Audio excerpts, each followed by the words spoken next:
দেখে বলো তো বন্ধুরা, এই প্রাণীটা কে কে চিনো এবং এই প্রাণীটার নাম কি? এই প্রাণীটা আমি অনেক বছর পর দেখলাম। হঠাৎ করে বৃষ্টির মধ্যে দেখি কোথা থেকে চলে এসে পড়েছে।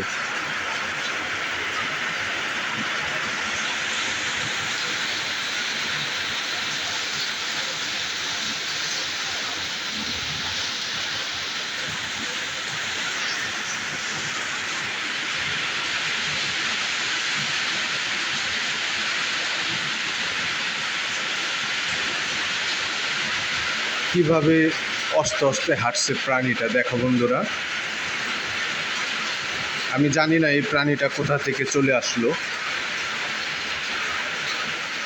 তবে এই প্রাণীটা এখন বর্তমান যুগে প্রায় বিলুপ্তর পথে।